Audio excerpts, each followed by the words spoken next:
Okay, welcome back to Business Owners Speak. Today, I'm thrilled to have with us Nathan Weaver with Petra Worldwide. Nathan, how you doing today? Doing great, Matt. Thanks for having me. It's my pleasure. Happy to have you on. So, like I do with everybody, if you could, please tell us a little bit about you and your business. Sure. I love to talk about both of those subjects, two of my favorite subjects. So. I'll start by telling you a little bit about me, and then that'll kind of segue into a little bit about Petra Worldwide. I have always been just a very analytical person from the time I could remember recognizing myself. I've always been kind of that nerdy kid that wants to dig deep into every little function of every little thing to understand how things work and how you make things better. And so that drive has never left me.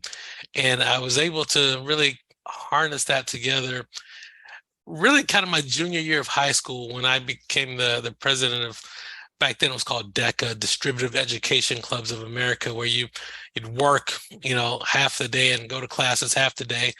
When I started working and understanding how everything I was learning in the classroom worked in the business world, it really just ignited a spark in me that I was so excited to come out of high school and, rush into college and then rush into a career and just really apply everything I had learned my entire life. And so that was really my journey. So coming out of high school, going over to the University of Central Florida, I had an older brother. That's where he was. My parents gave me one choice, and that's where I went.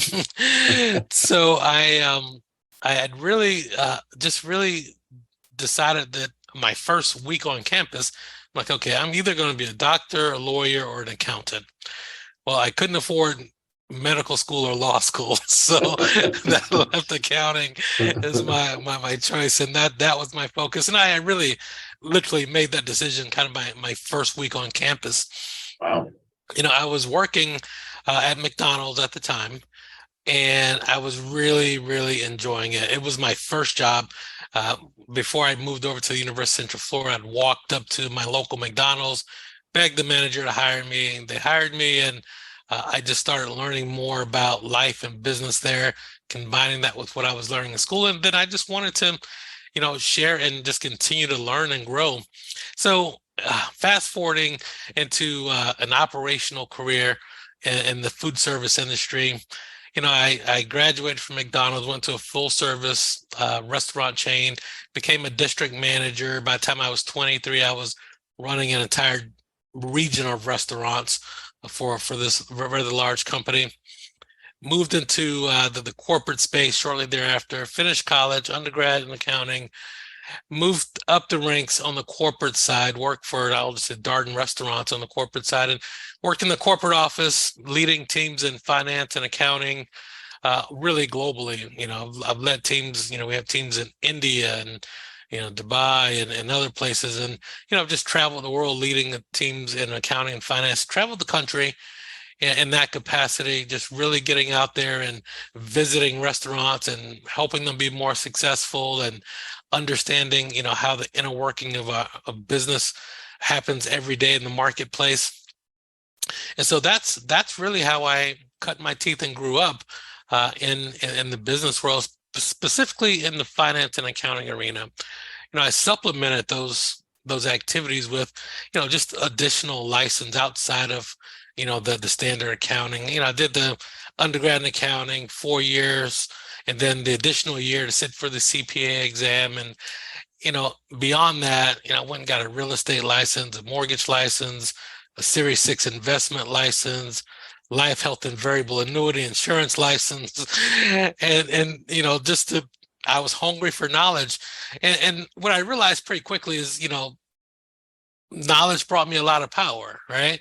The more I learned, the more I grew, I was really able to start to harness that power. And an example, and this is kind of beginning to segue into Petra a little bit, as I acquired a mortgage license and a real estate license, I started to build my own real estate investment portfolio because I had really strong knowledge in how real estate financing worked and then how real estate in general worked. And I was able to, acquire a property a year for several years and, really be able to put, properties in a trust for my kids and kind of grow that side of my personal portfolio. But then I wanted to share that with other people because there were a lot of people in my community and people that were just friends and family that just frankly didn't have the information that I had. And so me being able to kind of package that information and share it with other people is the birthplace of Petra worldwide. And Okay. so that's how Petra really took shape and came to life with my drive to share the information that I had been just really blessed to acquire with other people. And certainly as time went on, monetizing that a bit to make a living out of it and then grow a company out of it. And that's kind of where we are today. I started Petra Worldwide in a spare bedroom in my house 25 years ago, because my oldest child is 25. Will be 25 his next birthday. But yeah, so when it was a spare bedroom before I had two kids, I was using it for an office, and then grew up and bought a couple commercial properties and decided to use one of them for an office. Grew a staff. Now we've got teams in India, teams in the Philippines. I've got teams in the U.S., California. We're based in Florida. In Altamont Springs in Central Florida. So, that's kind of it in a nutshell. It's a very compact summary version of a little bit about me and kind of what drove me to found Petra Worldwide. Interesting and fascinating. You come across people who are just hungry, as you said, for knowledge. And a lot of people end up on that hamster wheel of just more and more education in school. So it's interesting that you kind of hit a pivot point where it's like, okay, I've gotten all this info. Let's put it to use and make it work. So tell us what Petra does for its clients. Yeah. So Petra, because the other side of me, I just kind of shared the entrepreneurial side of me, and that's a side of me that I really like to foster and grow. But the other side of me is, I identify as a Christian, and I live those principles and values. And so the opportunity to bring those two together is Petra Worldwide. Petra is the Greek word for rock. And Petra is kind of the second holy city. A lot of people know, Bethlehem, Jerusalem as the holy city, but Petra is also the holy city. And so rock being the foundation, it just really worked well. So Petra Worldwide, our niche market is the faith-based community. That's where we specialize. We specialize in the church space. We serve lots of nonprofits and churches. We support ministries currently from New York to Miami. And as we begin to expand further, towards the West, we're having a bigger concentration and focus in Texas, and then just throughout the Bible Belt. So our niche market is the faith-based community. And so that's how I bring my entrepreneurial drive and my knowledge on that side, combine it with my faith, and there you go. You've got Petra Worldwide. And so... Yeah, interesting marriage of the two sides, and what a great way to use it. So talk through some of the services you offer.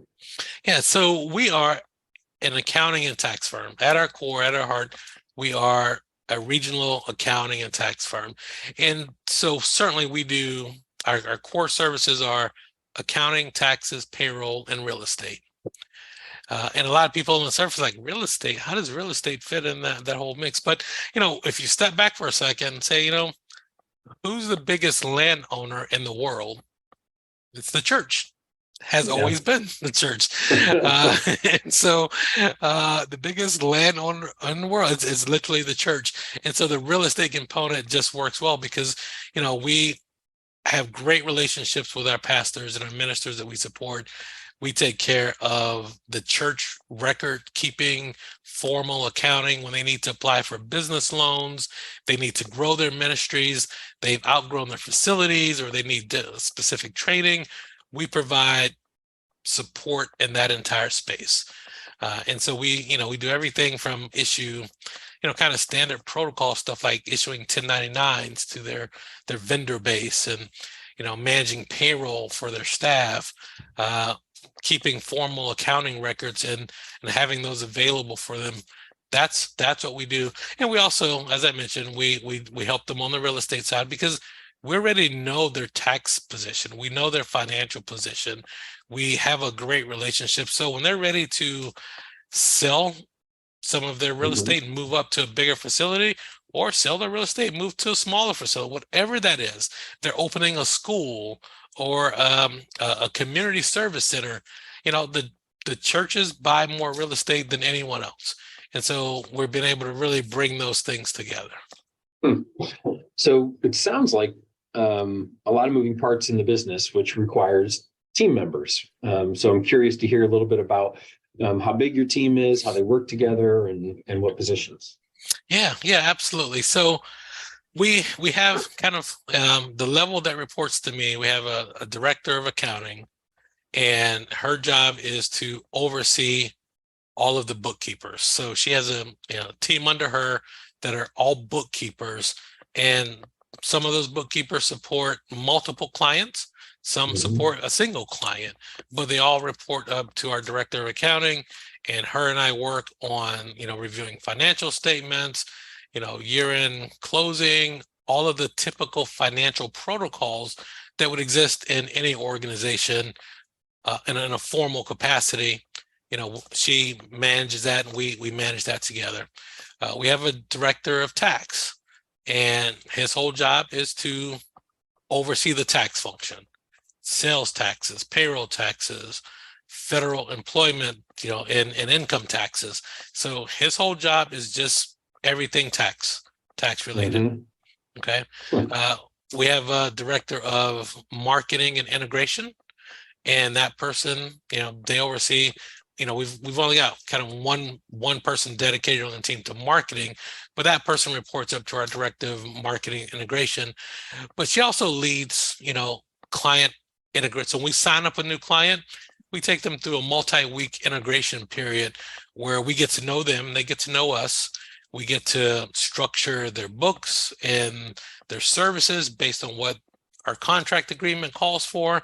And we really kind of integrate them into our culture, get to know their culture a little bit. And then from there, we'll transition them out to the respective teams, normally the accounting team, post-integration. Right. So that's how we have an on-staff grant writer. We have a grant writer because obviously for nonprofits and churches, that's a very important function. And that person is very skilled, an expert in that grant writing space. And that's her whole job. She facilitates and helps with that function. We are just about to hire a director of real estate who will oversee the real estate team. And that will kind of fill out, that director level for us, right, where we have once we get that director of real estate in-house. And we're working on wrapping that up here in the next month or two to be able to bring that director of real estate on, because we actually do quite a bit of real estate. And the nice thing about that is that we're not out sourcing or looking for clients, because we already have a pretty deep client database. So we do a fair amount of marketing, but we're marketing to our existing base, which makes it a lot easier. Interesting. So you're almost like a one-stop shop for a lot of these churches and ministries, and what a nice value add for the grant writing. It also makes me think of, the churches and whatnot that I grew up in that had a lot of volunteers, that had, I can't imagine their books were real sharp and real clean. I'm sure you come into some situations where there's a lot of work to do. We do. And that's exactly, what you just described happens almost in every scenario. A lot of great-hearted people, in the church that want to step up and do what they know. You just don't have a lot of skilled professionals in those roles. Some of the larger churches, they do. They have a on-staff finance team, and they're large enough to support that. But we still support them in different functions. We'll do audit work for them, and some other functions.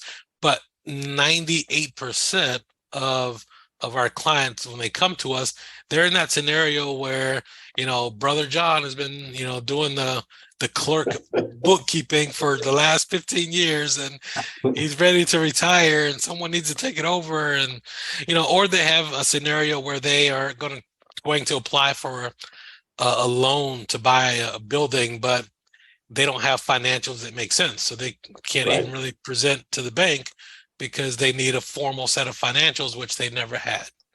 And so we're able to step in and fill that gap, and we're able to do it at a pretty competitive price, and that works out well for us, and largely because, and I'm real open about this, is that through my corporate experience, I certainly learned the value of the global labor market. Our accounting team they're all offshore. Most of our teams, with the exception of real estate and marketing, most of the teams are offshore teams. They are still team members, they're employees, we pay them and all of that. But the offshore labor market has been our opportunity to deliver our service to the church at a very strong value. Yeah.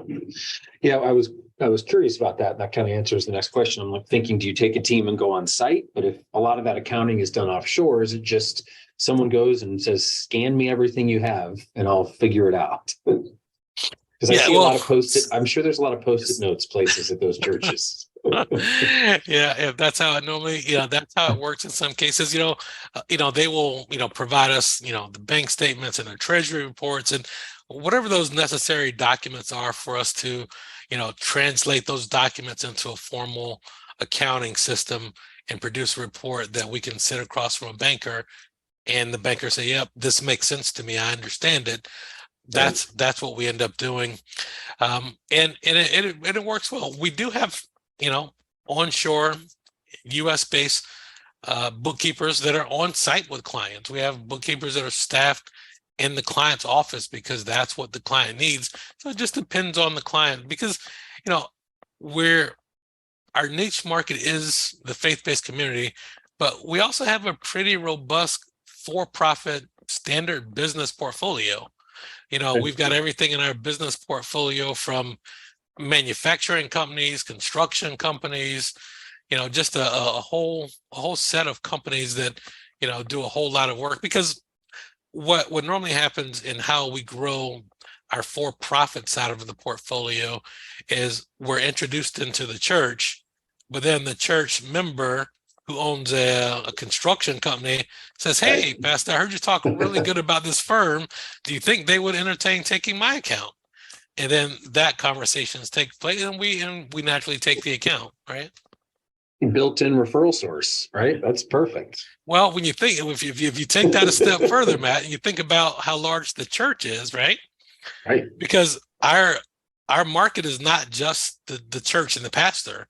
It is every member of that church for their real estate needs, their personal taxes, all of those things. Every single church member that's in that church that we're serving, Yeah, I'm liking this business more and more, Nathan.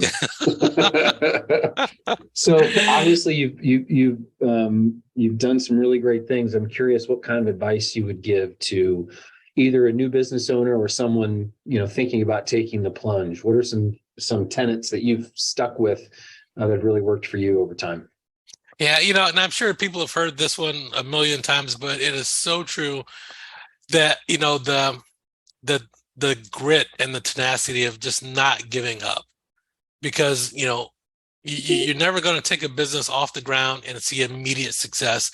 They're going to be growing pains, and there's going to be failures, and, you're going to have a little bit of a thick skin to learn from your shortcomings, improve them, and continue to move forward with your service. Having a capitalization plan that makes sense, that you can sustain, is very important. Making sure that, you have forecasted a budget that's reasonable, that you can manage. And if you've got to subsidize that budget, which is the case most of the time with small business owners, they're subsidizing, their business for an extended period of time. So, just have